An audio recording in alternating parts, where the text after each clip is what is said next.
सबसे बड़ा धर्म क्या है? कबीर साहब ने कहा है जहाँ दया तहाँ धर्म है। उन्होंने कहा जहाँ दया है वहाँ धर्म है। गोस्वामी जी ने कहा है परम धर्म श्रुति विदित अहिंसा। जहाँ अहिंसा है वही श्रेष्ठ धर्म है। सदगुरु कबीर दया की बात करते हैं तो बिना अहिंसा को धारण किए दया आएगी भी नहीं और बिना दया के अहिंसा नहीं आएगी। बात एक ही है, शब्द भिन्न भिन्न है कि सबसे बड़ा धर्म अगर जीवन में धारण करना है तो सबसे पहले तो दया को धारण करना पड़ेगा, अहिंसा को धारण करना पड़ेगा। और जिसके जीवन दया है, अहिंसा है, वो धार्मिक है। तिलक लगाने वाला धार्मिक नहीं है, राम नाम की चादर ओढ़ने वाला धार्मिक नहीं है, अपने अपने संप्रदायों का चिन्ह धारण करने वाला धार्मिक नहीं है। दुनिया ये मानती है कि कोई तिलक लगा लिया तो धार्मिक हो गया, कोई राम नाम की चादर ओढ़ लिया तो धार्मिक हो गया, कोई मौलवी बन गया तो धार्मिक हो गया, कोई पादरी बन गया तो धार्मिक हो गया। सदगुरु कबीर कहते हैं जिसने दया को धारण कर लिया वो धार्मिक हो गया। वो किसी जाति विशेष की बात ही नहीं करते, वो संप्रदाय की बात ही नहीं करते, वो तो इंसान को इंसान होने की बात करते हैं कि आप इंसान बन जाइए सिर्फ। और इंसानियत से बड़ा धर्म कुछ नहीं है, जहाँ दया भी है, करुणा भी है, प्रेम भी है, सत्य भी है, अहिंसा भी है। तो सबसे बड़ा धर्म की जब बात आती है तो वो संपूर्ण जगत को आप अगर निहार के देखेंगे तो दया का नाम सदगुरु ने कहा है, अहिंसा की बात सदगुरु कबीर ने कहा है। लेकिन क्या आज हम सब दया अपने दिलों में धारण कर पा रहे हैं? क्या हम अहिंसा में जी पा रहे हैं? किसी जीव की हत्या करना ही हिंसा नहीं है, किसी के साथ कटु बोलना भी हिंसा है, किसी को गाली देना भी हिंसा है, और तो और मन से गलत सोचना भी हिंसा है। हमें बोलने की भी जरूरत नहीं है, अगर हम सोच लिए तो हमने हिंसा कर दिया। अगर हम किसी के लिए गलत सोच लिए हिंसा हो गई। किसी के ऊपर तलवार चलाने से ही किसी की हत्या नहीं होती, किसी के लिए गलत हमने सोचा, हमने मानसिक हत्या कर दिया और हम हिंसक हो गए। साहब ने कहा जहाँ दया तहाँ धर्म है, कि जहाँ दया है वहाँ धर्म है। दया नहीं है तो धर्म नहीं है, चाहे बाहरी कितने भी चिन्ह हम पहन लें, चाहे लाल कपड़े पहन लें, चाहे सफ़ेद पहन लें, चाहे लाल टीका लगा लें, चाहे सफ़ेद लगा लें, चाहे ओम नमः शिवाय का जाप कर लें, चाहे वाहे गुरु जी कर लें, चाहे अल्लाहू अकबर कर लें, कुछ भी कहना बाहरी है, दया के बिना सब सोना है। दया है हृदय में तो बाहरी चिन्ह अनिवार्य नहीं है। अगर दया है दिल में तो तिलक लगाना अनिवार्य नहीं है, वो व्यक्ति धार्मिक है। दया है हृदय में तो राम नाम की चादर ओढ़ना अनिवार्य नहीं है, वो राम भक्त है, वो दयालु है, वो धार्मिक है। जैसे किसी को प्यास लगे तो पानी पीना अनिवार्य है, पानी का फार्मूला जानना अनिवार्य नहीं है कि H2O जो जानेगा वो ही पिएगा। जिसको H2O का ज्ञान नहीं है वो भी पानी पी सकता है। और यदि H2O को जानना ही महत्वपूर्ण होता तो पेड़ पौधे और जानवर तो H2O जानते ही नहीं है, फिर वो पानी पीते हैं, तृप्त होते हैं। बाहरी चीजों को ही जानना धर्म की पहचान होती तब तो फिर जो बड़े बड़े वेशधारी हैं वो सबसे बड़े धार्मिक होते। अभी माघ मेला चल रहा है प्रयागराज, आप जाके देखेंगे वहाँ एक से एक आपको धार्मिकों की भीड़ नजर आएगी। अपने को देखेंगे और उनको देखेंगे तो लगेगा धरती का सबसे धार्मिक आदमी यही होना चाहिए, वो कांटे पर लेटा है। लगेगा इससे बड़ा धार्मिक कौन हो सकता है, कांटा पर लेटा है। और लेटा है, लोग वहाँ पैसा फेंक रहा है। जब इतना ही धार्मिक है तो जंगल में चुपचाप कांटे में लेट जाओ, झाड़ी में जाके। लोगों के बीच में लेटने की क्या जरूरत है। कोई हाथ ऊंचा करके खड़ा है, क्या बिगाड़ा है इस हाथ ने, जबरदस्ती हाथ को कष्ट दे रहे हैं। कोई चारों तरफ बर्फ की सिल्ली रख करके ठंडी में बैठा है। बड़े बड़े धार्मिक मिलेंगे। सुबह गंगा में प्रथम स्नान के लिए तलवारें तन जाती, ऐसे ऐसे धार्मिक मिलेंगे। तिलक इतना लगाए रहते हैं कि भैंस देख ले तो भड़क के भाग जाए। ऐसे ऐसे धार्मिकों की भीड़ आपको वहां मिलेगी। और रावण ने भी यही किया था। भेष रावण ने भी बनाया था। दाढ़ी इतना बढ़ाया कि ओरिजिनल साधु भी उसके सामने फीका लगने लगा। और त्रिशूल इतना बड़ा लिया कि शिव जी का त्रिशूल भी 6 इंच छोटा था। शिव जी को भी लगता था ये तो हमसे बड़ा धार्मिक है, लेकिन मन में कपट था। बाहर से धर्म की सारी चिन्ह उसने बना ली, जो भी किया जा सकता था। धार्मिक होने की बाहरी चिन्हों को उसने धारण किया। आज इंसान वही करता है, बाहरी सारे चिन्हों को हम धारण करते हैं, उसमें कोई कमी नहीं। संसार में ऐसे लोगों की कोई कमी नहीं जो बाहरी चिन्हों को धारण करने वाला हो। बहुत लोग मिलेंगे, लेकिन दिखता भी वही है। भीतरी चिन्ह जल्दी नजर नहीं आता बिना सामने गए, बिना व्यवहार किए। तो आदमी सोचता है जो बाहरी चिन्ह है, जिसके पास कीमती गाड़ी है, जिसके चारों तरफ कुछ चेले हैं, जिनकी दाढ़ी बड़ी है, जिनके देह पर चादरें हैं बढ़िया बढ़िया है, वही आदमी सबसे बड़ा धार्मिक है।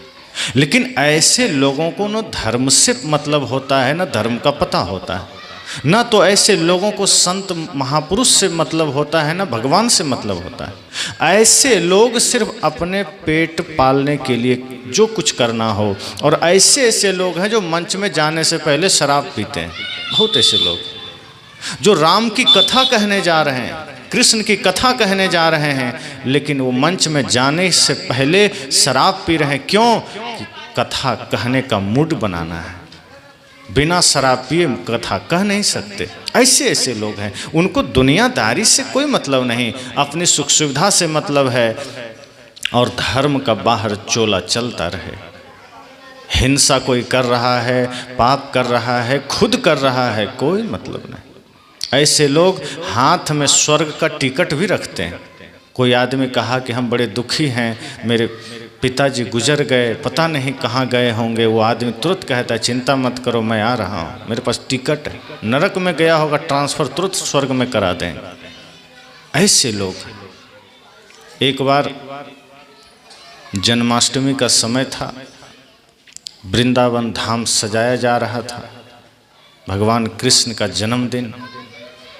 बड़े उत्सव की तैयारी थी। जो मेन मंदिर है, जो मेन महंत है, वो तैयारी में लगे थे।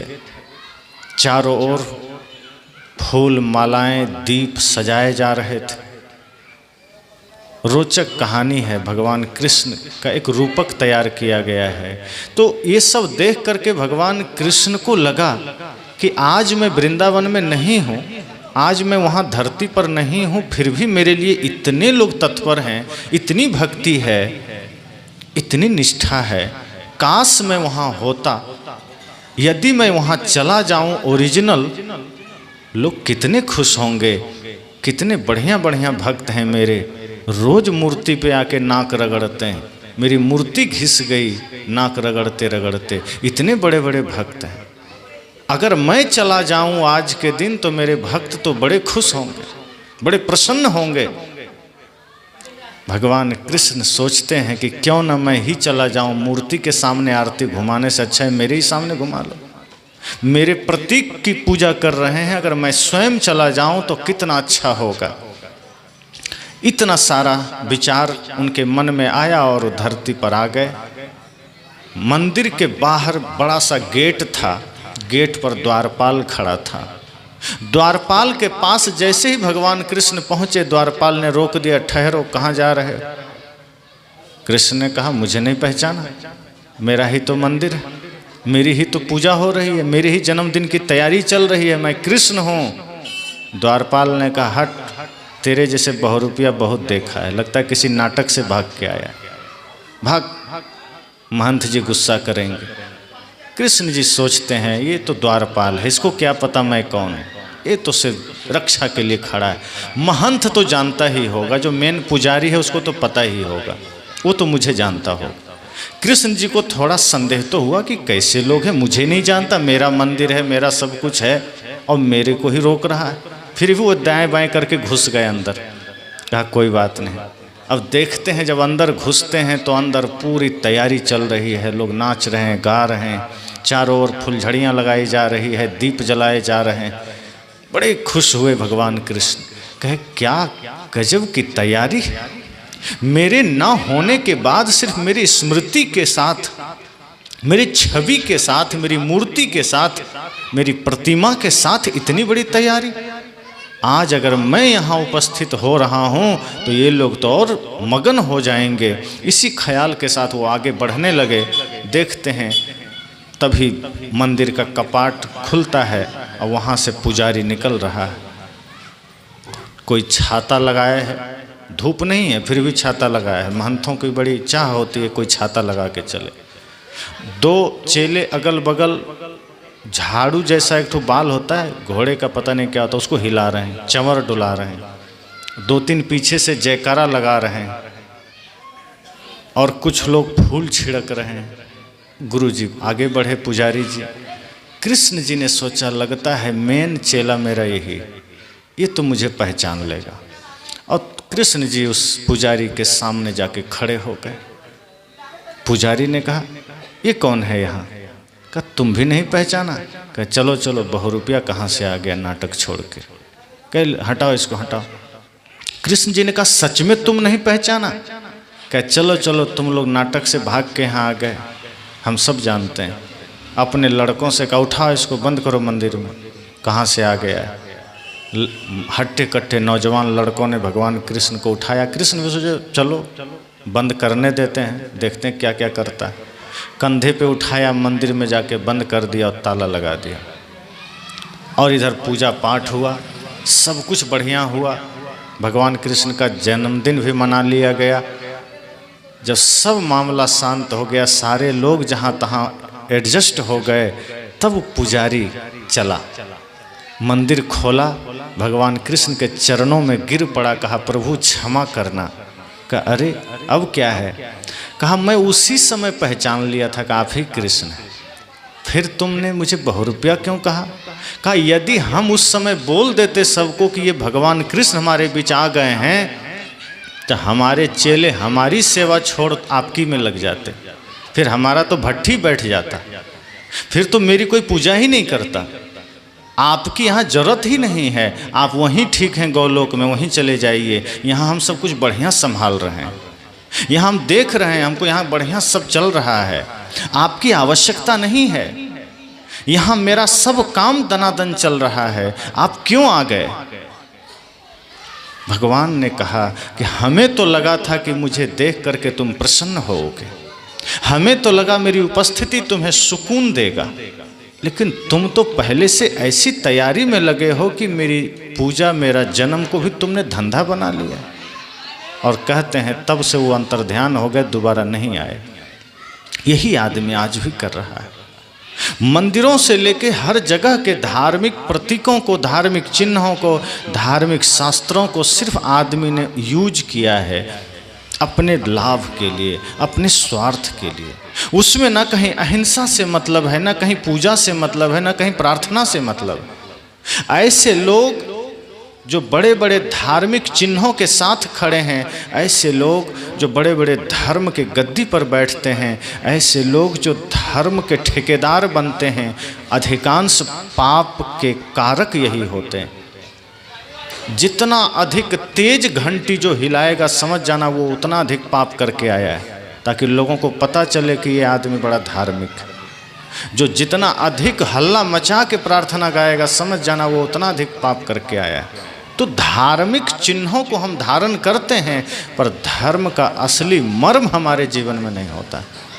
इसलिए हमारे द्वारा जाने अनजाने में हिंसा हो रही है, जाने अनजाने में पाप होते चले जाते हैं, जाने अनजाने में हम गलत करते चले जाते हैं। हम जागृत नहीं हो पाते, अपने कर्मों के प्रति हम सजग नहीं हो पाते। हम बोलने के बाद सजग होने की चेष्टा करते हैं, पाप करने के बाद सजग होने की चेष्टा करते हैं। साहब कहते हैं नहीं, दया धर्म है सबसे बड़ा, अहिंसा परम धर्म है। धर्म न दूसर सत्य समाना, गोस्वामी जी ने कहा कि सत्य के समान दूसरा धर्म नहीं है। लेकिन बात जब अहिंसा की आ गई, वहाँ गोस्वामी जी सोचने लग गए, अब क्या करें, हमने तो सत्य को पहले ही धर्म कह दिया है, अब अहिंसा के लिए क्या बोलें। तब उनको कुछ नहीं सूझा तो वहाँ परम शब्द जोड़ दिया कि परम धर्म सुति विदित अहिंसा। जब कुछ समझ में नहीं आया कि सत्य भी धर्म है, करुणा भी धर्म है, प्रेम भी धर्म है, दया भी धर्म है, लेकिन जब अहिंसा की बात आई तो परम शब्द का सहारा लिया और जोड़ दिया कि ए परम शब्द, अब तुम्हारा ही सहारा है, क्योंकि अहिंसा तो सर्वोपरि है। और परम का मतलब है श्रेष्ठ, बड़ा। किस परम धर्म श्रुति विदित अहिंसा, अहिंसा को परम धर्म कहा। तो वो अहिंसा आज हमारे जीवन से विलुप्त हो गई। मैंने कहा सिर्फ किसी की हत्या करना ही हत्या नहीं है, किसी के लिए मन से गलत सोचना भी हिंसा है, हत्या है। दया का पाठ और दया जैसे शब्दों की प्रार्थना हम बहुत से प्रार्थनाओं में गाते हैं। दया कर दान भक्ति का हमें परमात्मा देना, ऐसी प्रार्थनाएं। भक्ति दान गुरु दीजिए देवन को देवा, या दया पर बहुत सारे श्लोक हम बोलते हैं। ये हमारा ऑटोमेटिक हो गया है। जैसे मंदिर गए आदमी, अचानक मन में दुकान का ख्याल चल रहा है, बाजार का ख्याल चल रहा है, पर हाथ ऑटोमेटिक हो गया, घंटी हाथ में आगे हिल रहा है, मुख से प्रार्थना चल रही है, माइंड वहाँ दुकान में काम कर रहा है। हमने धार्मिक प्रतीकों का सिर्फ प्रयोग किया है, जिया नहीं है उसमें। और यही कारण है कि ये संसार आज कबाड़ खाना बन गया है, आज हमारा जीवन बूचड़ खाना बन गया है। आज चारों तरफ जो अफरा तफरी का माहौल है वो इसी का प्रमाण है कि हमने सारे प्रतीकों को बाहर से लगाया है, भीतर प्रवेश ही नहीं हुआ। जंगल सा दृश्य हो गया। बाजार देखिए है खून से सना हुआ, अखबार देखिए। कवि कहता है कि आज पूरा दृश्य जंगल जैसा हो गया। जंगल तो बेहतर ही है, जंगल से भी बदतर स्थिति समाज की हो गई है, राष्ट्र की हो गई है। चारों तरफ कहीं भ्रष्टाचार है, कहीं लूट है, कहीं छीना है, कहीं झपटी है, कहीं झगड़ा है, कहीं स्वार्थ है, कहीं हिंसा है। कवि कहता है जंगल सा दृश्य हो गया, बाजार देखिए है खून से सना हुआ, अखबार देखिए। आप सुबह सुबह अखबार देखिए, 10, 20, 50 हिंसा की घटनाएं, बलात्कार के घटनाएं, भ्रष्टाचार के घटनाएं न छपी हो तो अखबार अधूरा लगता है। हर दिन आदत हो गई है कि अखबार में ऐसी घटनाएं आएंगी ही। और ये कौन लोग हैं जो हिंसा कर रहे हैं? ये कौन लोग हैं जो अपने ही देश में इतने सारे तांडव मचा रहे हैं, भ्रष्टाचार कर रहे हैं? क्या ये पाकिस्तान से आए हैं? क्या ये चीन से आए हैं? अपने ही देश, अपने ही मिट्टी में जन्म लेने वाले लोग हैं जो हिंसा में लगे हैं, जो भ्रष्टाचार में लगे हैं, जो पापों में लगे हैं, अत्याचार में लगे हैं। क्या ये धर्म से दूर हैं? जहाँ ये है वहाँ भी धार्मिक कथाएं हो रही है, जहाँ ये है उस घर में भी रामायण रखा हुआ है, वहाँ भी वेद रखा हुआ है, लेकिन इनके जीवन में न वेद की कोई बात है, न रामायण का कोई शब्द है, न संतों का कोई आदर्श है। ये अपना अलग जीवन, दोहरी जिंदगी जिसे कहते हैं, चेहरे पे चेहरा लगावे दुनिया, असलियत को अपना छिपावे दुनिया। एक चेहरे पे कई चेहरे लगा लेते हैं लोग, फिल्मी गीत भी है। कि एक चेहरे पर कई चेहरे लोग लगा लेते हैं। घर में है तो अलग चेहरा है, बाजार में तो अलग चेहरा है, किसी से मिलने गए तो अलग चेहरा है। व्यक्ति भीतर बाहर एक हो ही नहीं पाता। आज हम बहुत सी चीज़ें ऐसी करते हैं जो हमें छोड़ देनी चाहिए। परंपरा के नाम पर बहुत से पाप चलते हैं, परंपरा के नाम पर बहुत से आडंबर चलते हैं। लोग कहते हैं क्या करें, हमारे पूर्वज करते थे हम कर रहे हैं। जो गलतियां पूर्वजों ने की है वो आज करना जरूरी थोड़े है। आज हम वैज्ञानिक युग में जी रहे हैं, आज हम विवेक के साथ जीने की चेष्टा करें। हम हिंसा का रास्ता छोड़ें, हम पाप का रास्ता छोड़ें। अंगुलीमाल बहुत आतंकवादी था, हिंसा का रास्ता छोड़ा। अब अंगुलीमाल का बेटा कहता कि नहीं पिताजी हिंसकी थे, हम कैसे छोड़ दें। वो भी लोगों की उंगलियां काटते थे, गला काटते थे, मैं कैसे छोड़ दूं, ये मेरा पूर्वज का काम है। रत्नाकर का बच्चा कहता मैं तो नहीं छोड़ सकता। बड़े बड़े आतंकवादी जो सुधर के साधु बन गए वो कहते मेरा बेटा, मेरा पिता तो ऐसा था, मैं क्यों छोड़ दूं। कल की गलतियों को आज हम पूर्वज की परंपरा न बना लें। कल की गलतियों को जब हम परंपरा बना लेते हैं तो वो परंपरा फिर नर्क बनाती है हमें। परंपराएं तो आदमी बनाता और बिगाड़ता है, सत्य को परंपरा बनाने की जरूरत नहीं है और गलत को हम परंपरा बना देते हैं। ध्यान को, धर्म को परंपरा बनाने की जरूरत नहीं है, वो बिना बनाए ही जीवन में वो प्रकट हो जाता है। लेकिन जिसे जरूरत नहीं है हम उन चीज़ों को परंपरा बना देते हैं। पूजा के नाम पर पाखंड, पूजा के नाम पर आडंबर, धर्म के नाम पर हिंसा बहुत चलता है। सदगुरु कबीर इसीलिए व्याकुल हो जाते थे कि लोग धार्मिक चिन्हों का इस्तेमाल करके हिंसा कर रहे हैं। जो नादान है, नासमझ है, जो राक्षस ही है उसकी तो बात नहीं करता मैं, लेकिन जो धार्मिक चोला पहनकर धर्म के कथा कह करके अगर हिंसा कर रहा है तो उससे बड़ा राक्षस फिर कोई नहीं है। सदगुरु कबीर एक बार चले जा रहे थे, दुर्गा माता का मंदिर मिल गया। देखते हैं वहाँ बड़ी भीड़ थी और आवाज़ें आ रही थी, मंत्रोच्चार चल रहा था पंडितों का। सदगुरु कबीर जिज्ञासु भी थे, उनकी उत्कंठा हुई कि चलो एक बार चल के देखते हैं, दुर्गा माता के मंदिर में इतनी भीड़ है। जब गए तो देखते हैं वहाँ पूजा चल रही है और एक व्यक्ति जो सबसे ज़्यादा हठयोगी था वो लेटा हुआ था और यहाँ सीने पे कलश रख के उस पर गेहूँ उगाया हुआ था। कबीर साहब ने कहते बड़ा बड़ा भक्त है माता का।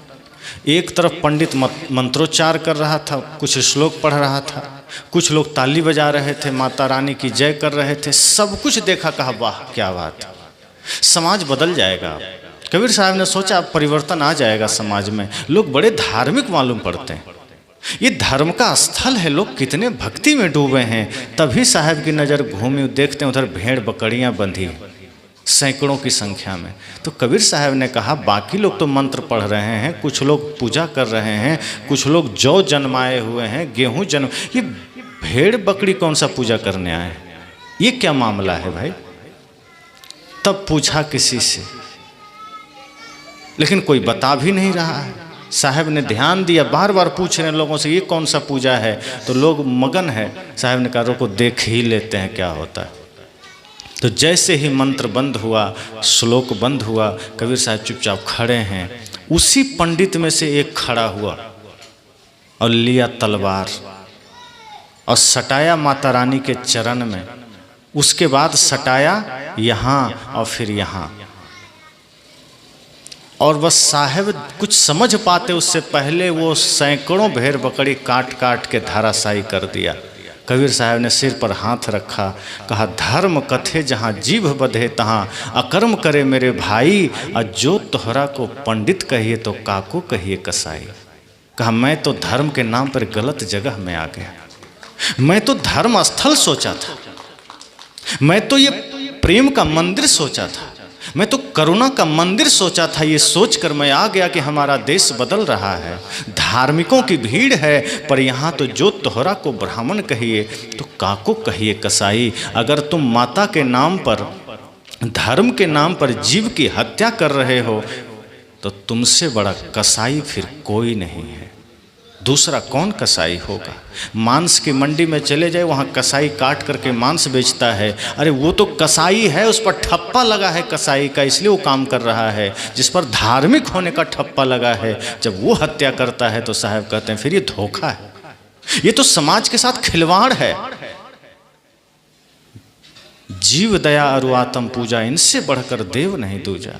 साहब ने कहा जीव दया और आत्मा सरीखे सभी आत्माओं की पूजा से बड़ा कोई न पूजा है न देवता है। और यहाँ आदमी कर क्या रहा है? हिंसा का रास्ता चुन लिया। साहब ने कहा बड़ी पीड़ा हुई, पंडितों के नाम पर हम कसाईयों के बीच चले गए। हमें तो लगा कोई पंडित बैठा है, कोई ज्ञानी बैठा है, पर यहाँ तो कसाई बैठा है, जिसको अपने शरीर पर एक खरोंच भी आ जाए तो बाप बाप करने लगता है। वो भेड़ बकरियों को गाजर मूली की तरह काट रहा है। अरे बलि ही देना है, अपने बुराइयों की बलि दे के देखो, माता रानी जरूर प्रसन्न होंगे। बलि ही देना है, अपने बुरे कर्मों की बलि दीजिए, अपने क्रोध की बलि दीजिए, अपने अहंकार की बलि दीजिए। हम जीव जंतु को मारे काटे चले जा रहे हैं। कौन हक दिया जीव जंतु को मारने का? एक तरफ कहते हैं सब भगवान की संतान है और उन्हीं की संतान को हम तलवार से काटे चले जा रहे हैं, ये सोचे बिना कि भगवान खुश होंगे या दुखी होंगे। भगवान कभी हिंसा से खुश नहीं होते, और जो भगवान हिंसा या बलि से खुश होता है वो भगवान हो नहीं सकता, वो एक नंबर का शैतान होगा। भगवान की परिभाषा क्या है? जो करुणामयी है, जो प्रेम का सागर है, जो अहिंसा की प्रतिमूर्ति है। ऐसे भगवान अगर बलि स्वीकार कर रहा है, भेड़ बकरियों को स्वीकार कर रहा है, वो भगवान नहीं, वो शैतान है। इसलिए भगवान के नाम पर तो पाप मत करिए, भगवान के नाम पर तो हिंसा मत करिए, पूर्वजों के नाम पर हिंसा मत करिए। जो गलतियां पूर्वजों ने की है मत दोहराइए। हिंसा का रास्ता त्यागिए, प्रेम का रास्ता पकड़िए। देखिए भगवान की सदगुरु संतों की कृपा बरसेगी, प्रकृति की कृपा बरसेगी। अगर भगवान को खुश करना है, लगता है भगवान खुश होते हैं तो जीव जंतुओं के वध से नहीं खुश होते, अपने स्वार्थ कारण, जिभ्या लंपट कारण, जिभ्या स्वार्थ कारण आदमी हत्या भी करता है। जो तोहरा को सांचा देवा तो खेत चरत क्यों न लैया जी। साहब ने कहा अगर वो देवता इतना ताकतवर है, सच्चा है, तो खेत में चरते भेड़ बकरी को ले लेगा, तुम्हें देने की क्या जरूरत है। और दशहरा के एक दिन दे दो, साल में एक दिन दे दो, बाकी दिन वो क्या खाता है? और दिन तो ख्याल नहीं करते, और दिन खिलाओ पिलाओ। अगर पता चल जाए सच में भगवान खाने लगे हैं और रोज खाना देना है, आदमी छिपता फिरेगा कि हमको देना ना पड़ जाए। द्वार पर कोई भिक्षुक आ जाए, हम एक मुट्ठी अन्न देने में सक जाते हैं, लेकिन भगवान के नाम पर अपना पेट भरना है, जीव की हत्या करना है, मौका मिल गया मारते हैं, काटते हैं, खाते हैं। शेर तो मांसाहारी है जन्म से, भेड़िया मांसाहारी है, कुत्ता बिल्ली मांसाहारी है जन्म से। वो जिंदा को खाता है, पकड़ता है, गला दबा के खा जाता है। साहब ने कहा है अगर तुम जन्म से मांसाहारी पैदा हुए हो तो जीव जंतु को तुम भी पकड़ो और दांत से चबा के खा जाओ, कढ़ाई में डाल के पकाने की क्या जरूरत है, अगर तुम सच में जन्म से मांसाहारी। लेकिन आप सोचिए वैज्ञानिक दृष्टिकोण से, क्या हमारा शरीर मांसाहारी है? नहीं है। जितने मांसाहारी जीव हैं उसका मुख में आगे के 2 दांत नुकीले होते हैं, और जितने शाकाहारी हैं उसके सभी दांत बराबर होते हैं। प्रकृति ने पहले से बना के भेजा है। जितने मांसाहारी जीव जंतु हैं वो जीभ से पानी पीते हैं, लप लप करके पानी पीते हैं, वो कंठ से नहीं पी सकते, घूट घूट करके, वो जीभ से पीते हैं। और जितने शाकाहारी हैं वो सब कंठ से पानी पीते हैं, आप देख लेना। जितने मांसाहारी प्राणी हैं वो जब धरती पर जन्म लेते हैं तो जन्म के घंटों बाद, दिनों के बाद आंखें खुलती है, और जो शाकाहारी है वो जन्म लेते ही आंख खोल के देखता है संसार को। ये सारे प्राकृतिक रूप से परिवर्तन है मांसाहारी और शाकाहारी में। जो मांसाहारी है उसकी आंतें छोटी होती है ताकि मांस पच जाए, और जो शाकाहारी है उसकी आंतें उसकी ऊंचाई से, उसकी लंबाई से 5 गुना बड़ी होती। ये सारी भिन्नताएं प्रकृति ने हमें दिया है, फिर भी हम राक्षस बने चले जा रहे हैं। हमें दैत्य होने में ही सुकून मिलता है। साहब ने कहा है इंसान बनिए। पहले राक्षस और देवता में यही तो फर्क था। जो मांस खाता था, बलि देता था, वो राक्षस कहलाया। और विष्णु जी के जो भक्त हुए, जो भक्ति करने लगे, जो बेलपत्र, जो तुलसी चढ़ाते थे, बतासा चढ़ाते थे प्रसाद में श्रद्धा भक्ति से, वो सब वैष्णव कहलाए, सब इंसान कहलाए, देवता कहलाए। जो राक्षसी प्रवृत्ति के लोग थे वो हिंसा का रास्ता चुन लिए। उन्होंने मांस, मछली, जुआ, शराब, ताड़ी, गुटखा आदि। आज अगर हम वही कर रहे हैं तो हम राम का नाम लेने का अधिकारी नहीं हैं, हम कृष्ण का नाम लेने के अधिकारी नहीं है। अगर हमारे जीवन में हिंसा मिटी नहीं है, फिर हम कृष्ण तो हिंसकी आदमी को देख करके सुदर्शन चक्र चला देते थे कि ये आदमी ठीक नहीं धरती के लिए। आदमी पूजा हनुमान जी का करता है, आचरण रावण का करता है। और अगर कोई रावण का आचरण करके हनुमान जी को बुलाएगा कि हनुमान जी चले आइए, तो ध्यान रखना, हनुमान जी हो सकता है आ भी जाएं तो रावण के पास अगर हनुमान जी जाएंगे तो गदा लगाने जाएंगे, आशीर्वाद देने नहीं जाएंगे। अगर कोई रावण बन के हनुमान जी को बुलाएंगे और कहीं गलती से आ गए तो 2-4 गदा पड़ेगा, आशीर्वाद तो नहीं मिलेगा। इसलिए अगर कर्म रावण का है तो हनुमान की उपासना भी व्यर्थ है। हनुमान की उपासना भी करनी है तो हनुमान जी के जैसा बनिए, परम त्यागी, तपस्वी, बाल ब्रह्मचारी, सारी शक्ति से संपन्न, सारे भक्ति से संपन्न, सर्वगुण संपन्न, फिर भी विनम्रता के प्रतिमूर्ति हैं, भक्ति के पराकाष्ठा पर है। ऐसे व्यक्तित्व तो हनुमान जी का है। लेकिन हनुमान जी का लॉकेट आदमी आज पहनना शुरू कर दिया कि हम बजरंग बली के भक्त हैं। अब पूछो तो अंडा खा रहा है, गुटखा खा रहा है, मांस खा रहा है, मतलब भक्त बजरंग बली के हैं, काम रावण का है। हिंसा का रास्ता हम धर्म के मार्ग का बहाना बना के खोज लेते हैं। धर्म के नाम पर अगर हिंसा हो रही है, साहब ने कहा ये बहुत पाप है, और ये पाप जो भी कर रहा है गलत है। हिंसा करने वाला, सहयोग देने वाला, जो भी उसमें शामिल है, सब बहुत भयंकर पाप कर रहा है। हिंसा से बड़ा पाप कुछ नहीं है। ये अगर हम कर रहे हैं, मानसिक हिंसा हो, कायिक हिंसा हो, वाचिक हिंसा हो, ये तीनों खतरनाक है। इसलिए हमें किसी भी प्रकार के हिंसा से मुक्त हो जाना चाहिए। हम किसी का दिल भी दुखा रहे हैं तो हिंसा से कम नहीं है। तलवार से तो हम किसी को मारेंगे तो क्षण भर में मर गया, लेकिन जब हम वचनों से किसी को कष्ट पहुंचाते हैं, वो क्षण क्षण में मरता है, पल पल में मरता है। हम और बड़े अपराधी हैं। हो सकता है तलवार से मारा गया आदमी मर गया, खत्म हो गया, और उसकी सजा व्यक्ति को 302 के तहत हो सकता है फांसी हो जाए, उम्र कैद हो जाए, वो दिखेगा। लेकिन जो वचन से जो हिंसा आपने किया है, अपने शब्दों से, अपने मन से जो हिंसा किया है, इसका तो 302 के तहत कोई मुकदमा नहीं बनेगा। लेकिन अंतर मन में जो मुकदमा बनेगा, वो जन्म जन्मांतर तक आपको फांसी पर लटकाता रहेगा। इस जन्म में जो हिंसा हमने शरीर से किया है, उसकी सजा तो कोर्ट दे देती है, न्यायालय दे देता है। लेकिन जो मन वाणी से जो हम हिंसा करते हैं, न्यायालय उसका कोई सजा नहीं देती। लेकिन अपने अंतर मन में हम निरंतर पाप की अग्नि में जलते हैं। इसलिए संतों ने कहा, सदगुरु ने कहा, दया ही धर्म है, अहिंसा ही धर्म है, करुणा ही धर्म है, प्रेम ही धर्म है। और वैसे भी मांस मछली बिना किसी को मारे नहीं आता है, जीव की हत्या करनी पड़ती। गाजर मूली की तरह जमीन में गाड़ा हुआ तो नहीं है, अन्य सब्जियों की तरह पेड़ में लटका हुआ भी नहीं।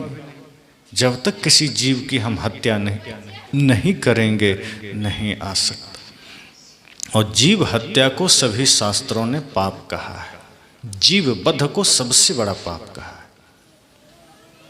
सदगुरु कबीर तो इसके बहुत खिलाफ है। जीव मत मारो बापुरा सबका एक प्राण, ये साखी बहुत प्रचलित है, बहुत जगह आप सुनते आ रहे हैं, सुनते रहेंगे। लेकिन इसके पीछे का अर्थ हमें समझना होगा। साहब जब ये बात कहते हैं तो बड़ी पीड़ा में कहते हैं। देखे होंगे ऐसे ही जगह जगह लोगों को धर्म के नाम पर पाप करते, देखे होंगे लोगों को ऐसे ही तांडव मचाते धर्म के नाम पर। तो धर्म के नाम पर हिंसा करना बहुत बड़ा पाप है। और मांस तो आदमी का भोजन है ही नहीं। मांस मछली अंडा बीड़ी तंबाकू कुछ भी आदमी का भोजन नहीं है। आज हमारा खान पान बिल्कुल बिगड़ गया है। आदमी जो आज 99% बीमार है कोई ना कोई रोग हर किसी के पास। कोई यहाँ जितना व्यक्ति बैठे हैं कोई नहीं कह सकते हम पूर्ण स्वस्थ हैं। कोई ना कोई रोग से ग्रसित होंगे, चाहे छोटा हो बड़ा हो। और जब रोग आता है तो हम दवा ले ले करके मेडिकल स्टोर घर को ही बना लेते हैं। वो रोग आता कैसे है? असंयम से आता है। जब हम कुछ गलत करते हैं जो हमें नहीं करना चाहिए, व्यवहारिक रूप से, आध्यात्मिक रूप से हम जब भी गलत करते हैं उसका परिणाम हमें मिलता है, वो कहीं अलग नहीं जाता है। हिंसा का परिणाम, चाहे वो किसी भी रूप में हिंसा हुई हो, हमारी भूलों का परिणाम हमें मिलता है, कोई रोक नहीं सकता। अगर हमने गलत किया है तो उस गलती से हमें कोई बचा नहीं सकता। ये नहीं कर सकते कि अब हम गलत कर लिए तो गंगा में डुबकी लगाएंगे पाप से मुक्त हो जाए, नहीं हो सकते मुक्त। लेकिन आदमी को भरमाया गया, बहुत से धार्मिक गुरुओं ने कह दिया चिंता मत करो, हम हैं ना, तुम पाप जितना भी करो हमारे पास आ जाओ, 11,000 रुपया चढ़ा दो, हम तुमको सारे पाप से मुक्त कर देंगे। 108 बार ओम नमः शिवाय का जाप कर लो, सारा पाप कट जाएगा। माता रानी के मंदिर में जाके शीश झुका लो, सारा पाप कट जाएगा। पाप छुड़ाने की बात नहीं करते कि पाप करना छोड़ दो, पाप काटने की बात करते हैं। और ये सबसे बड़ा धोखा है, ये गुमराह करना हुआ। सदगुरु कबीर ये नहीं कहते पाप से आप मुक्त हो जाएंगे, वे कहते हैं पाप करना ही छोड़ दीजिए। पाप के कर्म से आप मुक्त नहीं हो सकते, पाप करने से मुक्त हो सकते हैं। जो पाप हम कर चुके हैं उसकी सजा तो मिलेगी, चाहे कोई भी आ जाए। स्वयं राम भी आ जाएं तो हमें पाप की सजा से नहीं बचा सकते, और बचा सकते तो सबसे पहले अपने पिताजी को बचाते। जो श्रवण कुमार को मार दिए थे उसके बदले उनको भी तड़पना पड़ा था पुत्र वियोग में। बचा सकते तो कृष्ण जी अपने आप को ही बचा लेते, व्याधा ने तीर मार दिया था, प्राण उड़ गए थे।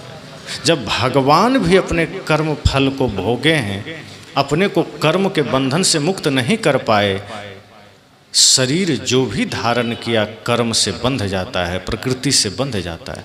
अगर हम ये सोचते हैं कि हम कुछ भी गलत करके पाप से मुक्त हो जाएंगे, ये नासमझी के सिवा कुछ नहीं। और कोई भी धर्म गुरु अगर ये हमें गारंटी दे रहा है तो उस सबसे बड़ा धूर्त है वो। धर्म गुरुओं का काम है समाज को जगाना, गुमराह करना नहीं है। आज धर्मगुरु समाज को गुमराह कर रहे हैं कि पाप करो, भाई से झगड़ा करो, कोई बात नहीं है, माता पिता का अनादर करो, जीव की हत्या करो, कोई बात नहीं है, मेरे पास आओ, ताबीज दे देंगे, मंत्र दे देंगे, सब ठीक हो जाएगा। ऐसे गुमराह करने वाले लोग हैं। भगवान कभी नहीं कहते, सदगुरु कभी नहीं कहते कि तुम पाप करते रहो हम तुम्हें स्वर्ग दे देंगे। वे कहते हैं जब तक पाप करना छोड़ोगे नहीं, जब तक गलत करना छोड़ोगे नहीं, छोड़ना तो दूर सोचोगे नहीं, जब तक गलत करना सोचना तक बंद करना होगा, तभी जीवन में कोई सुख शांति की किरण आ सकती है, तभी स्वर्ग का जीवन हो सकता है। स्वर्ग कहीं कोई बाहर लोक नहीं है जहाँ घूस दे के प्रवेश हो जाएंगे। स्वर्ग मनस्थिति है। जब हम प्रेम की अवस्था में होते हैं, करुणा की अवस्था में होते हैं, स्वर्ग में होते हैं। जब हम क्रोध और हिंसा की अवस्था में होते हैं, नरक में होते हैं। स्वर्ग कोई बाहर कोई गोडाउन थोड़े बना है कि चलो हम महंगा टिकट खरीद के घुस जाएंगे। अगर ऐसा होता तो धनपति लोग तो सब स्वर्ग पहले ही बुक कर लेते कि यहाँ किसी को एंट्री ही नहीं देंगे, हम पहले घुस जाएंगे। पर स्वर्ग कहीं बाहर धन दौलत या नाम जब से नहीं मिलता। स्वर्ग अपने मन स्थिति के, अपने मन के ऊपर है। हम क्रोध का त्याग करते हैं, हिंसा का त्याग करते हैं, विकारों से मुक्त होते हैं, हम स्वर्ग में होते हैं। जो घड़ी हमारा प्रेम में बीतता है वो स्वर्ग का क्षण है, वो स्वर्ग का समय है, और उस अवस्था में हम जहाँ हैं वहीं स्वर्ग है। तो इसलिए हिंसा किसी भी प्रकार की हो, अगर वो धर्म के नाम पर हो रही है तब तो भयंकर अपराध है, पाप है। और आज धार्मिक चिन्हों का दुरुपयोग हो रहा है, धार्मिक प्रतीकों का दुरुपयोग हो रहा है। लोग धर्म के नाम पर ही सारे तांडव करते हैं, पाप करते हैं, झूठ बोलते हैं, पाखंड फैलाते हैं। सदगुरु कबीर हमें इन्हीं चीज़ों से जागृत करते हैं। वो झकझोरते हैं कि जगो, वो सोने नहीं देना चाहते। सदगुरु कबीर हमें जगाना चाहते हैं कि आप जगिए, हिंसा का रास्ता छोड़िए। कब तक चलते रहेंगे? अंगुलीमाल ने कहा था ना बुद्ध से ठहर जाओ, बुद्ध फिर भी चल रहे हैं। अंगुलीमाल ने कहा मैंने कहा ना ठहर जाओ। बुद्ध ठहर गए और कहते हैं मैं तो ठहर गया, तुम कब ठहरोगे? पहली बार ऐसे शब्द सुनने को मिला था। अंगुलीमाल को लगा मेरे सामने आने क्या, मेरे आवाज़ सुन के लोग थर थर कांपने लगते हैं, मूर्छित हो जाते हैं। ये आदमी कौन है जो उल्टा सवाल हमसे कर रहा है? ये कौन आदमी है? कूद के सामने आया, कहा मैंने तुमको कहा ठहर जाओ, तुम मुझे कह रहे ठहर जाओ। बुद्ध ने कहा मैं तो बहुत पहले ठहर गया था, तुम कब ठहरोगे? कहा मैं तो ठहरा हुआ हूँ। कहा नहीं, तुम बेतहाशा दौड़े चले जा रहे हो, मैं बहुत पहले ठहर गया था। उसने कहा मैं समझा नहीं, मेरे सामने कोई हिम्मत नहीं करता बात करने का। कहा तुम जिस क्रूरता के रास्ते पर दौड़े चले जा रहे हो कब ठहरोगे? तुम जिस हिंसा के रास्ते पर दौड़े चले जा रहे हो कब ठहरोगे? तुम जिस अज्ञानता के रास्ते पर दौड़े चले जा रहे हो कब ठहरोगे?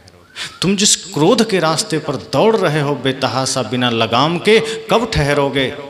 मैं तो कब के ठहर चुका हूँ। मैं तो अब प्रेम और करुणा के रास्ते पर हूँ, मैं तो अब परमानंद के रास्ते पर हूँ। दौड़ तो तुम रहे हो हिंसा के मार्ग पर, तुम तो बेतहाशा दौड़े चले जा रहे हो, परिणाम का ज्ञान भी है। तो आदमी दौड़े चला जा रहा है हिंसा के मार्ग पर, आदमी दौड़े चले जा रहा है पाप के मार्ग पर, सोचता ही नहीं कि इसका परिणाम भी कुछ भयंकर होने वाला है। बस परंपरा के नाम पर पाप करते चले जाना है, सोचना नहीं, अपना दिमाग नहीं लगाना है। अगर परंपरा के नाम पर ही सब करना होता तो प्रकृति के द्वारा हमें विवेक क्यों मिलता, बुद्धि क्यों मिलती? हर पल हम जाग के जी सकें, हर समय हम जागृत होकर सारे काम कर सकें, इसलिए इंसान जानवरों से अलग है। वरना अंतर क्या है? अगर एक बुद्धि और विवेक को छोड़ दें तो आदमी तो जानवर से भी गया बीता है। जानवर का तो फिर भी शरीर बिक जाता है, चाम का ढोलक बन जाता है, वाद्यंत्र बन जाते हैं, नाखून का कुछ आभूषण बन जाता है, बाल का भी कुछ बन जाता है, उसके आंतों का भी कुछ बन जाता है, उसके दांत, सब कुछ बन जाता है।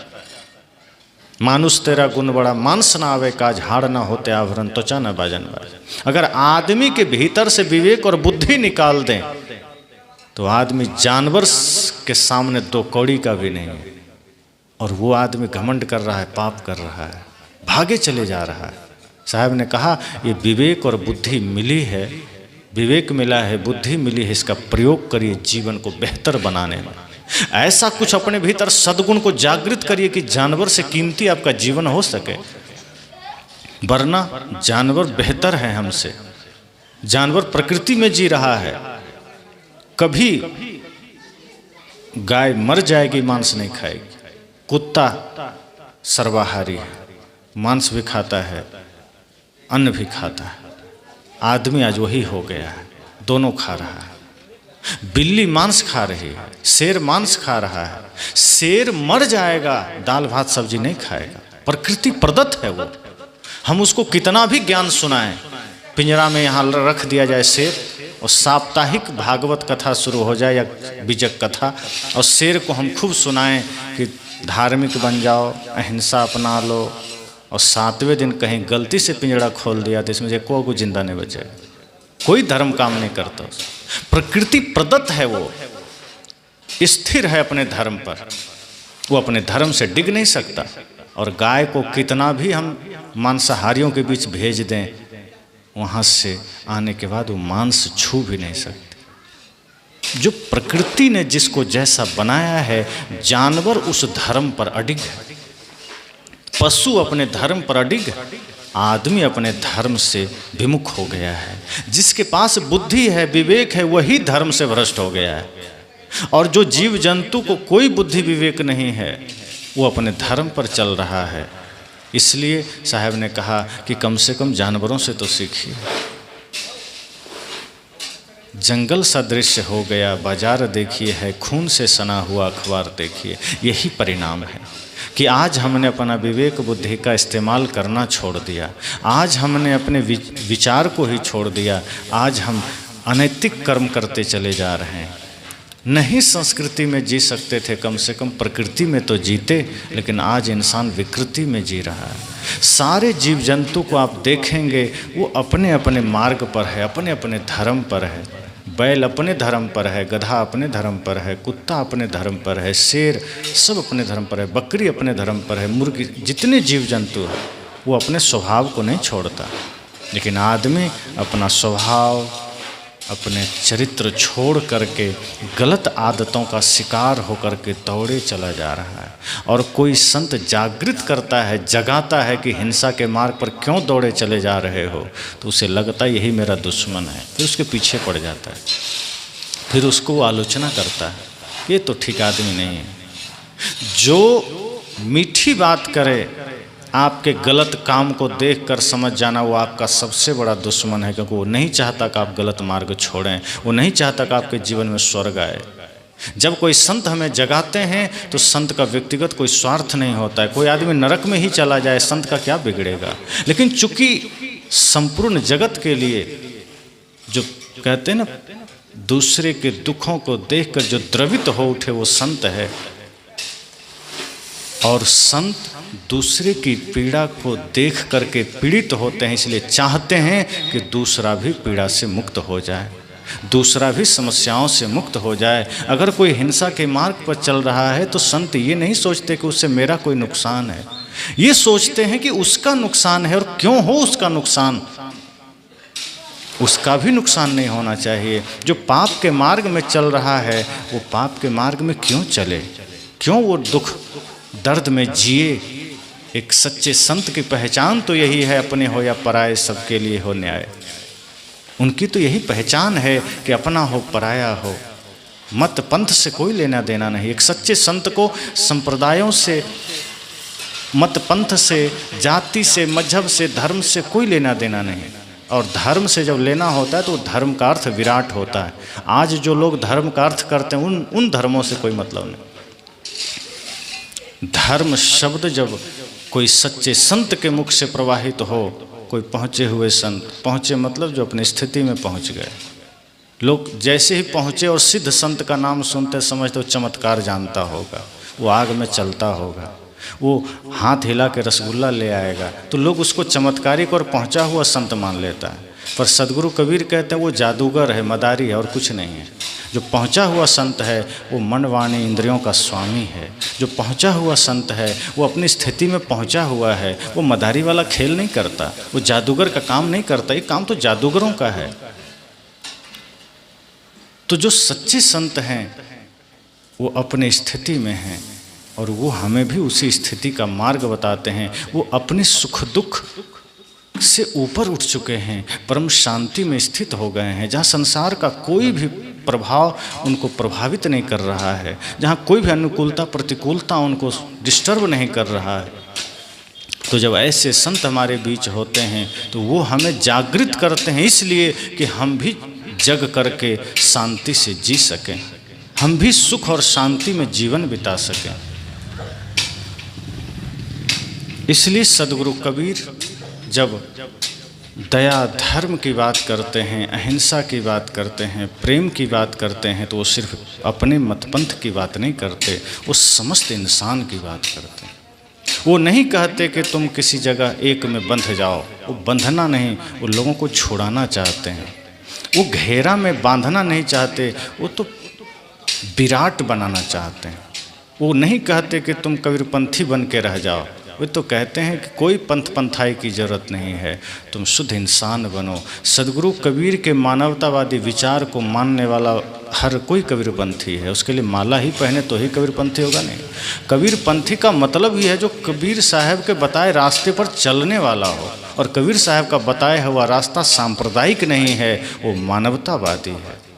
किसी का रास्ता हो सकता है सांप्रदायिक, लेकिन सदगुरु कबीर का पथ मानवतावादी है। इंसानियत का है, प्रेम का है। और जो प्रेम का पथ बताता है वो कभी सांप्रदायिक नहीं होता, वो कभी मत मजहबी नहीं होता। इसलिए हम सदगुरु कबीर को नहीं कह सकते कि उनका पंथ है तो उन्हीं के लोग के लिए है। सदगुरु कबीर की अहिंसा अन्य मतपंथ वालों के लिए क्या नुकसान करेगा? अगर सदगुरु कबीर हमें दया धर्म की बात सिखा रहे हैं, ये बात कोई रामानंद वाला सुन लेगा तो क्या उसको पेट में दर्द हो जाएगा, या वो मान लेगा तो उसको कष्ट होगा? सदगुरु कबीर के ज्ञान अगर कोई अन्य मतपंथ मुसलमान सुन लेगा तो क्या उसको बुखार आएगा? नहीं आएगा। सदगुरु कबीर का ज्ञान संपूर्ण मानवता के लिए है। कोई भी सुनेगा वो कबीर साहब की वाणी उसके हित के लिए ही होगी, उसका फायदा ही करेगा। उसी तरह से बुद्ध का जो ज्ञान है, क्या कबीरपंथी सुन लेगा तो दिक्कत हो जाएगी? नहीं होगा। महापुरुषों ने जो भी सत्य कहा है, जो भी प्रेम का मार्ग दिया है, चाहे कोई भी हो, राम की मर्यादा अगर आज का व्यक्ति धारण कर ले तो क्या राम जी की मर्यादा दूसरों को दिक्कत करेगी? वो सुख ही देगा। कृष्ण का प्रेम अगर अन्य मतपंथ के लोग धारण कर लें तो वो प्रेम उसे आनंद ही देगा, दिक्कत नहीं देगी। इसलिए हमको विराट बनना है, क्षुद्र नहीं बनना है, हमको सिकुड़ना नहीं है। सदगुरु कबीर तो कहते थे को हिंदू को तुरुक कहावे एक जिमी पर रही, लेकिन आज आप थोड़ा व्याख्या करिए। वो तो कह रहे हैं, हमारे ऋषि कहते हैं वसुधैव कुटुंबकम, सदगुरु कबीर कहते हैं को हिंदू को तुरुक कहावे। अब आप जरा थोड़ा इस पर व्याख्या करिए। ऋषियों ने कहा पूरा पृथ्वी परिवार है, लेकिन आज क्या हुआ? पूरा पृथ्वी 7 भागों में बट गया, 7 महादेश बन गया, पूरा परिवार कहाँ रहा? और अगर 7 महादेश में भी मामला रहता तो बात समझ में आती। 7 महादेश 200 से अधिक देश में बट गया, अब वो भी मामला गया। अब तो ये देश, ये पूरी दुनिया 200 देशों में बट गई। सदगुरु कबीर और अन्य महापुरुषों ने जहाँ संपूर्ण धारा को एक कहा है, वो धारा 200 देशों में बट गया। और अगर पूरा देश भी इतना भी रह जाता तो बात समझ में आती। अपने देश भारत को लीजिए, पूरा भारत कश्मीर से कन्याकुमारी तक और पोरबंदर से सिलचर तक अगर एक सूत्र में होता तो भी बात समझ में आती है। हमारा भारत 29 राज्यों में बट गया, केंद्र शासित प्रदेशों में बट गया। बटा क्यों? अब सोचिए, भारत बटा है तभी तो मराठी लोग बिहार को देखना नहीं चाहता, बंगाली गुजराती को देखना नहीं चाहता। कौन है ये लोग? अपने ही तो देश है, एक ही प्रधानमंत्री, एक ही सुप्रीम कोर्ट, एक ही राष्ट्रपति, अलग तो नहीं है। कश्मीर से कन्याकुमारी एक भारत, एक ध्वज, एक तिरंगा, एक संविधान, लेकिन यहीं पर एक दूसरे के दुश्मन बैठा पड़ा है। ये राज्य वाला उससे दुश्मनी, वो राज्य वाला उससे दुश्मनी। कोई कहता है हिंदी छोड़ो, कोई कहता है बंगाली पकड़ो, कोई कहता है मराठी पकड़ो, झगड़ा चल रहा है। कहाँ हमारे ऋषियों ने कहा था पृथ्वी परिवार है? ये तो अपना देश में ही सब राज्य झगड़ा कर रहा है। अब बात आती है राज्यों की, तो राज्य भी एक सूत्र में होता तो बात समझ में आती। राज्य भी जिलों में बट गया कि नहीं? अब एक जिला वाला दूसरे जिला वाला को नहीं देखना चाहता, वो कहता है पहले मेरे जिला का विकास होना चाहिए, बगल वाला में चाहे आग लग जाए हमें क्या लेना देना, हमारे जिला का विकास होना चाहिए। अब हमारा पृथ्वी कितना बट रहा है, देखिए मानसिकता को देखिए। अब फिर भी चलो कोई बात नहीं, जिला में बट गया। अब जिला भी एक होता तो बात समझ में आती है, वो तहसील में बट गया। अब जिस तहसील में हम हैं, दूसरे तहसील वाले के यहाँ कोई सुविधा ना हो तो कोई बात नहीं, हमारे यहाँ होना चाहिए, दूसरा चाहे मर ही जाए। और अगर तहसील भी एक होता तो बात समझ में आती।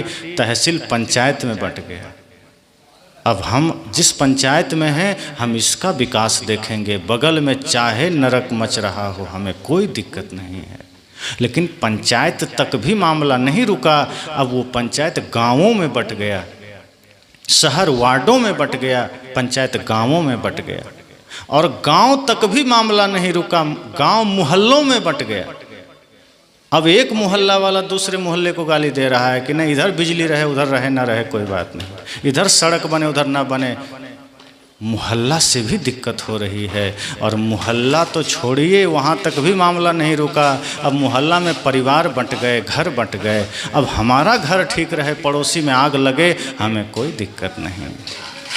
तो घर भी बंट गया, घर तक मामला रहता तो भी बात समझ में आती, मामला वहाँ तक नहीं है। अब घर भी बंट गया, भाई भाई में बंटवारा हो गया।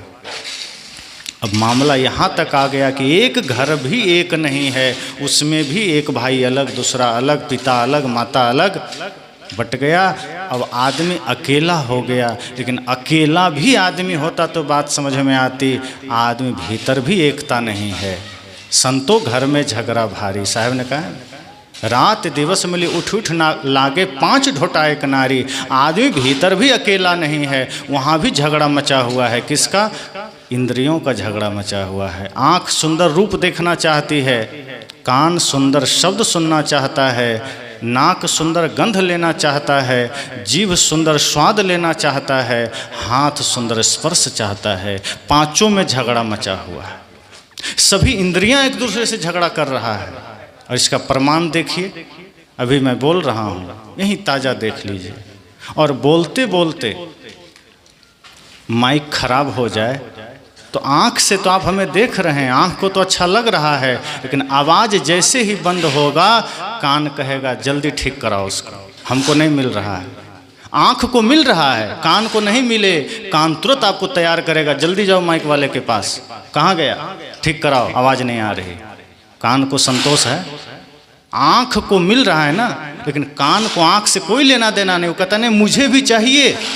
और अगर कान को मिल रहा है और यहाँ कोई पर्दा डाल के चला जाए, आँख को मिलना बंद हो जाए तो आप उठ के तुरंत गुस्सा करें, कौन पर्दा डाला? क्यों? आँख को मिलना बंद हो गया। आँख को भी चाहिए, उसको कान से कोई लेना देना नहीं है। और इसी समय बदबू आने लगे तो आँख को कान को कोई दुख नहीं है। नाक आपको कहेगा उठो यहाँ से, हमें आने बैठना है, आपको उठा देगा। नाक को कष्ट है। तो भाई भीतर भी तो झगड़ा मचा है। साहेब ने तो कहा था को हिंदू को तुरुक कहावे, ऋषियों ने कहा था वसुधैव कुटुंबकम, लेकिन वो विराट संस्कृति, वो विराट विश्व हम संभाल के नहीं रख पाए। बढ़ते बढ़ते बढ़ते आदमी अपने आप में भी इतना बंट गया कि वो अपने आप में भी नहीं है। साहब कहते नहीं, बाहर भीतर सारे झगड़े को मिटाना है, सारी समस्याओं को मिटाना है, सारे आडंबर को मिटाना है, जागृत होना है और अपने आप को हिंसा से, क्रोध से, नफरत से, घृणा से मुक्त करके शुद्ध धर्म का मार्ग पर चलना है। वो धर्म जो इंसानियत सिखाता है, वो धर्म जो प्रेम सिखाता है, वो धर्म जो समाज को बांटता नहीं है, जो संप्रदायों को भिन्न नहीं समझता, जो मत पंथ में हमें बांटे नहीं, वो धर्म वो सदगुरु कबीर का धर्म है। वो सदगुरु कबीर का ज्ञान है जो हमें कहीं बांटता नहीं है। अन्य तो बांट देते हैं। बड़े बड़े संप्रदायों में आप जाएंगे तो वहाँ आपको बांटने की बड़ी तरकीबें बताई जाएगी। कोई कुरान की शिक्षा दे रहा है, कोई अल्लाह अकबर कर रहा है, वो आपको बांटेगा। इसके अलावा दूसरा सुनना नहीं है, कहीं और सिर झुकाना नहीं है। लेकिन सदगुरु कबीर कहते हैं नहीं, न कुरान, न पुराण, न अल्लाह, न कुछ नहीं। आत्म पूजा, सब घट मेरो साइयाँ, सबके प्रति दया, सबके प्रति करुणा, सबके प्रति भाव, जो ये हृदय में धारण कर लिया, वही इंसान इस समस्त सृष्टि का सहायक बनता है। तो इसी भाव के साथ हम सबको सदगुरु कबीर के विचारों को अंतर तक ले जाना है, भीतर तक प्रविष्ट कराना है। क्योंकि सदगुरु कबीर का जो विचार है वो एंटीबायोटिक दवा है, आयुर्वेदिक, जो बहुत गहरे से जड़ से उखाड़ के सब कुछ फेंक देता है। वो दबाता नहीं, तत्कालिक इलाज नहीं करता। सदगुरु कबीर का ज्ञान आयुर्वेदिक प्रचंड ज्ञान है। आज के ज़माने का आयुर्वेदिक नहीं, हमारे पूर्व के ज़माने का, जब महर्षि चरक, सुश्रुत, बांगभट्ट के ज़माने का, जब 10-10 मिनट में सर्जरी हो जाया करता था। अंग्रेज़ों ने तो आज सर्जरी सीखा है, वो भी भारत से सीखा है, नाम अपना लेता है। सर्जरी भी भारत के ऋषि मुनियों का ही दिया हुआ है। और वो सर्जरी जब हमारे ऋषि मुनि आयुर्वेदिक रूप से कर देते थे, कटे हुए अंग को 1 घंटे में जोड़ देते थे, वो उस समय का तो सदगुरु कबीर का वही आयुर्वेद का प्रचंड ज्ञान है, जो व्यक्ति के भीतर जमे हुए तमाम अंधविश्वास, आडंबर, पाखंड के बीमारी को निकालकर खत्म कर देती है। उनका ज्ञान खत्म कर देता है और व्यक्ति को निरोग बना देता है। और जो निरोग होता है तन से और मन से, उसके लिए कोई भेद नहीं है। उसके लिए फिर पूरा जगत वसुधैव कुटुंबकम है। उसके लिए फिर वही भाव है, सर्वे भवन्तु सुखिनः। उसके लिए वही बात है, जेते औरत मर्द पाने सो स्वरूप तुम्हारा। हम सब सद्गुरु कबीर के इन्हीं विचारों को धारण करें और सत्य के पथ पर चलें, प्रेम के पथ पर चलें। धर्म के नाम पर जो भी पाप हम करते आए हैं उसका त्याग करें, कठोरता से पालन करें और समस्त सृष्टि को प्रेम की नज़र से देखें, करुणा की दृष्टि से देखें। यही सच्चा धर्म है और यही इंसान होने की पहचान है।